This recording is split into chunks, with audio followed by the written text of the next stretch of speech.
Hello my dear friends, a very good morning.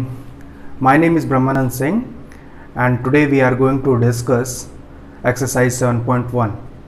जैसा कि हमने प्रीवियस लेक्चर में देखा था कि हमने जो 4 numerical problems थे from NCERT exercise, we have already been solved those problems. Now we are going to take up further problems फ्रॉम NCERT एक्सरसाइज 7.1. तो आइए हम लोग स्टार्ट करते हैं and we will move to the fifth problem of NCERT exercise. तो fifth problem जो है हमारे पास, उसमें बेसिकली हमारे पास एंगल A दिया हुआ है. This is angle A. We have a line L. This line L bisects angle A. So this is line L which bisects angle A. So this is 1, this is 2. Angle 1 is equals to angle 2.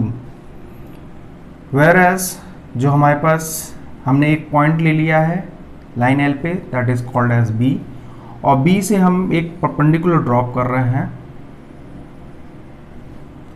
तो this is also perpendicular, ये भी हमारे पास perpendicular है. This is called P, this is called Q. तो हमारे पास जो BP है, या मेरे पास ये जो लाइन है BP है, that is perpendicular, where as BQ is also perpendicular. तो अभी हमको प्रूव करना है कि triangle ABP is congruent to triangle ABQ. तो आइए फर्स्ट पार्ट देखते हैं हम लोग. फर्स्ट पार्ट में हमको प्रूव करना, to prove triangle ABP is congruent to triangle ABQ. तो यहाँ पे हमारे पास एक कंडीशन पहले ही गिवन है कि हमारे पास angle 1 is equals to angle 2. अभी हम जानते हैं कि for a given triangle the sum of angles is 180 degrees. तो ये एंगल हमारे पास देखिए, एंगल P जो है that is already given 90 degrees. Similarly in triangle Q this is already given 90 degrees. तो हमारे पास जो एंगल B बचेगा, मान लीजिए इसको हम लोग बोलते हैं 3 and this is एंगल 4. तो हम लोग देख लेते हैं separately. Angle 3 is going to be, देखिए यहाँ पे angle 2 plus angle 3 is going to be, या मैं ऐसा लिखूं, angle 2 plus angle 3 is going to be 90 degrees. क्यों? क्योंकि हमारे पास in triangle AQB we have sum of angle 2 plus angle 3 and this 90 degrees is going to be 180 degrees. ये angle हमारे पास ऑलरेडी 90 डिग्रीज गिवन है.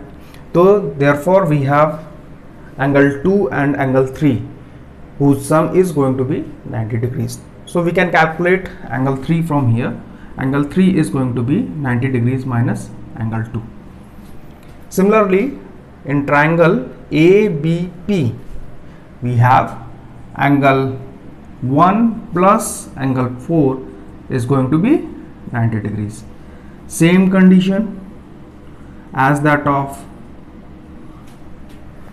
This triangle.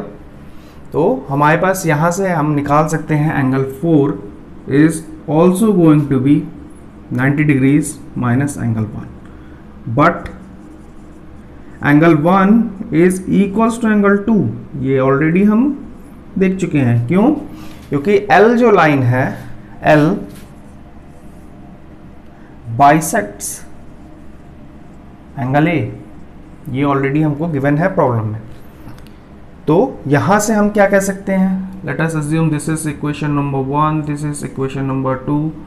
Using equation number 1 and equation number 2 we can say that using equation 1 and 2 we have angle 3 is going to be equals to angle 4. तो एक ये हमारे पास statement आ चुका है. This is, let us assume this is equation number 3. We are going to use it. तो अभी हमारे पास जो कंडीशन आ चुकी है, angle 1 is equals to angle 2. Next हम लोग बात करते हैं, हमारे पास A B is equals to A B and that is common side to both triangles. Common sides to both triangles. और वहीं पे जो हमारे पास लास्ट इक्वेशन है, अब हम लोग यूज करेंगे equation number 3. Angle 3 is equals to angle 4. This is equation number 3. तो अब हमारे पास देखिए यहाँ पे आ चुका है, this is angle, this is side, this is angle. तो हमारे पास कंडीशन आ चुकी है. हम लोग क्या लिख सकते हैं, we can write using ASA, angle side angle criteria, which we have already been studied in theorem 7.1. तो अगर आपने उसको नहीं देखा है, then I will provide the link in the description box and you can check out those lectures. तो using ASA हम क्या कह सकते हैं कि हमारे पास जो ट्रायंगल है, triangle ABP is congruent to triangle ABQ. तो इस तरह से हमारे पास जो फर्स्ट पार्ट है प्रॉब्लम का वो सॉल्व हो जाता है. You can take a screenshot of this and note down in your copies, then we will move to the second part of it.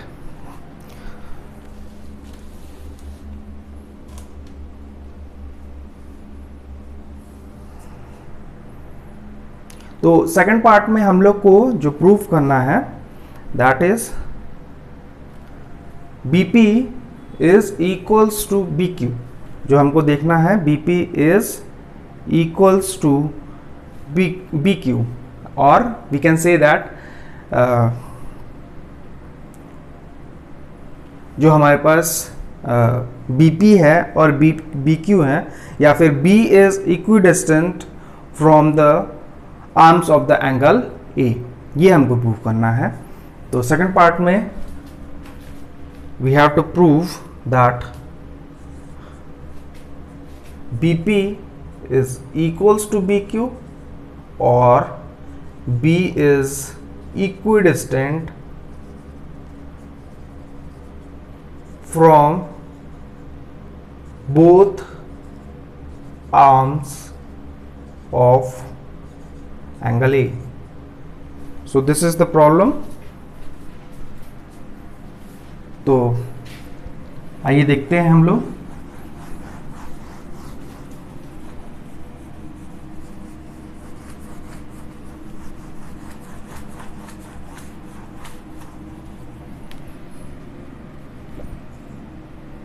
हम लोग ऑलरेडी प्रूव कर चुके हैं कि we know that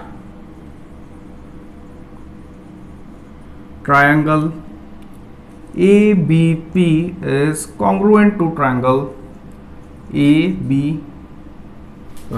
Q. This is Q. तो हमारे पास triangle ABP is congruent to triangle ABQ. तो यहां से मैं क्या लिख सकता हूं, using CPCTC, corresponding part of congruent triangles are also congruent. तो यूजिंग CPCTC मैं क्या लिख सकता हूं कि BP is going to be equals to BQ, और the another statement is B is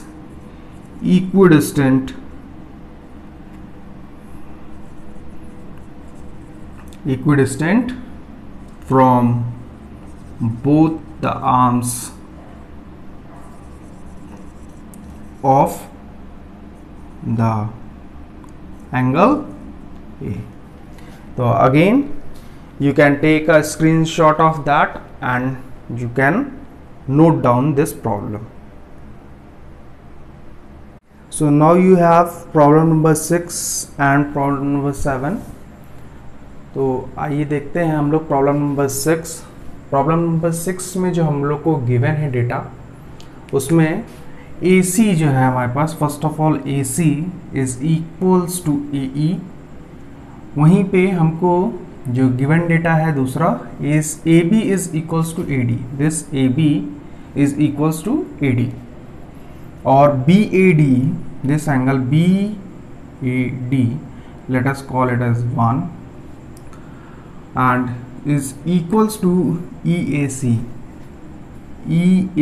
this angle 2. So we have to prove that BC is equals to DE. तो हमारे पास इसको प्रूव करने का एक ही तरीका है, if we will be able to prove that two triangles, given two triangles whose sides are BC and DE are congruent, then we can say that by using CPCTC that BC is equals to DE. So let us try to solve it out. हमारे पास देखिए हमको BC चाहिए और DE चाहिए, तो this is side BC और this is side DE। तो base अगर मैं BC कंसीडर करूं तो हमारे पास ट्रायंगल जो बनेगा, we have triangle in triangle ABC and दूसरा जो ट्रायंगल बनेगा triangle ADE। So these two triangles we have to prove that these two are congruent, and then we can write by using CPCTC that BC is equals to DE। तो आइए देखते हैं हमारे पास क्या given data है। तो सबसे पहले हमारे पास है AB is equals to AD। So this side of triangle ABC is going to be equals to AD। ये ऑलरेडी हमारे पास गिवन डेटा है। अब दूसरा जो हम लोग देखते हैं, तीसरी चीज जो हमको सेकंड स्टेटमेंट दिया हुआ है, AC is going to be equals to AE। तो AC is going to be equals to AE। So this is also given data. We have a side, another side, if we are able to prove that the angle lying between them, अगर मैं prove कर दूं the angle lying between both these sides is equal, हमारा काम खत्म हो जाता है। We can prove that both the triangles are congruent by using SAS property या SAS rule। तो let us try to prove that। हमको अभी प्रूव करना है कि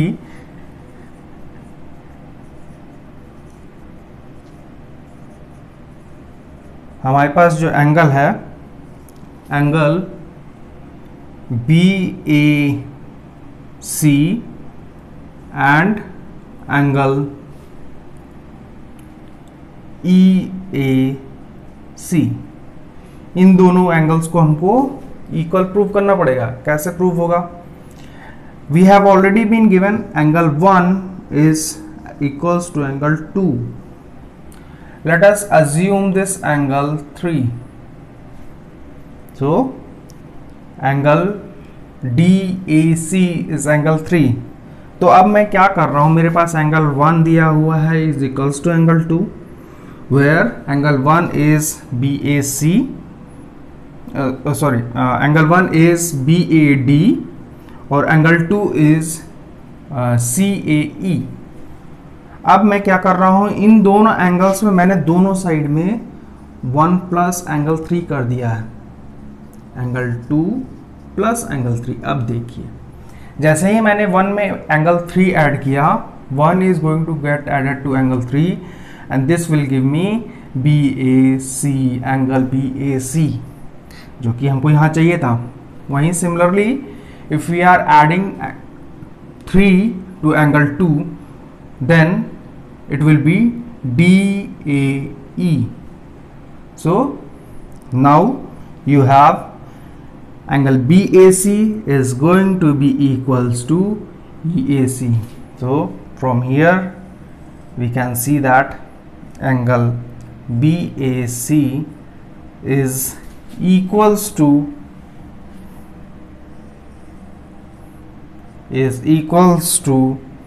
angle AC. So therefore by SAS property we have triangle ABC is congruent to triangle ADE, or therefore by CPCTC we have BC is equals to DE. So now you have the solution of problem number 6. You can take a screenshot of that and you can note down in your copies, and we will move to problem number 7. तो यहाँ problem number 7 जो है हमारे पास, उसमें basically हमारे पास given है कि हमारे पास P is the mid point of line segment AB. P is the midpoint of line segment AB. So AP section, this AP जो होगा हमारे पास, that will be equals to BP, as P is midpoint of AB. हमारे पास mid point है सबसे पहली चीज. दूसरी चीज दिया हुआ है हमको BAD. Let us call it as 1 is equals to angle ABE. Let us call it as 2. अभी हमारे पास जो एंगल है EPA, this angle let us call it as 3, or DPB, so let us call it as 4. तो हमारे पास given है angle 1 is equals to angle 2 और angle 3 is equals to angle 4. So now you have to prove that triangle DAP जो हमारे पास है first part में, 7th question का first part है, triangle DAP is congruent to triangle EBP. तो हमारे पास आइए देखते हैं हम लोग. We have to prove in first part triangle DAP is congruent to triangle EBP. तो यहाँ पे देखते हैं हम लोग, ट्रायंगल DAP है, ये हमारे पास DAP है एंड EBP है. तो हम देख सकते हैं कि हमारे पास जो गिवन डेटा है उसमें angle 1 is equals to angle 2 already given data, where as AP is given equals to BP. तो अगर मैं किसी तरह प्रूव कर दूं कि एंगल APD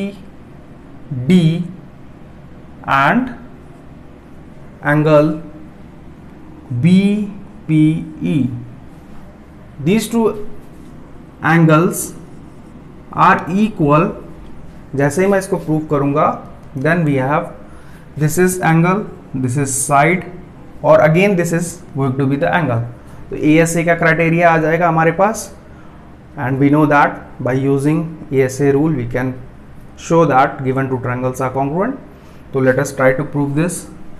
हमारे पास let us assume this angle is 5. तो मैं जानता हूं कि angle 3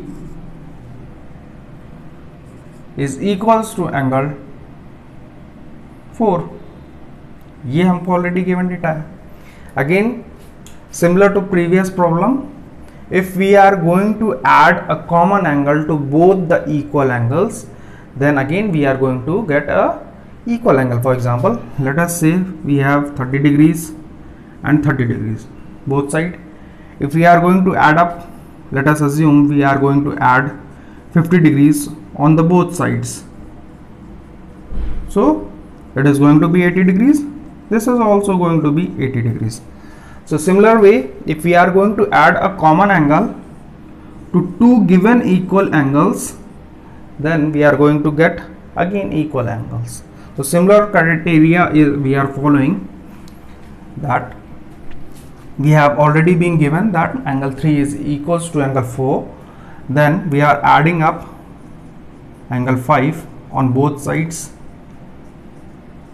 So this will lead to this angle 3 plus angle 5 is equals to angle APD. From the diagram you can check out angle 3 plus angle 5 is equals to angle APD, whereas angle 4 plus angle 5 is going to be equals to angle BPE. So now we have first, second, and this is third. Using equations first, second and third, we have by ASA rule, triangle DAP is going to be congruent to EBP.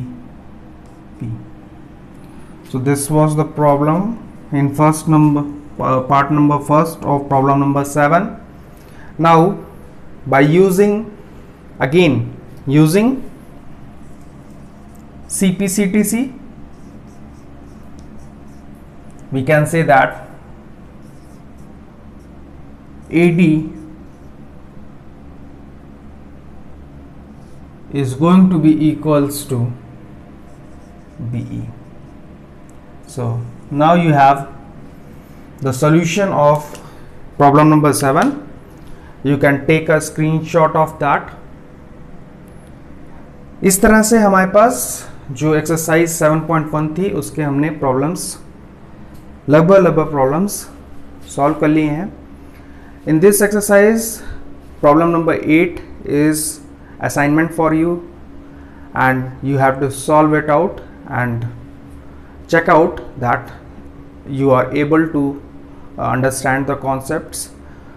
और इसके बाद फिर हम लोग next lecture में continue करेंगे with the other theorems. We have angle side and side rule of congruency of triangles. So आज के लिए बस इतना ही. नेक्स्ट लेक्चर में हम लोग मिलते हैं. Till then, be healthy and keep learning. Thank you.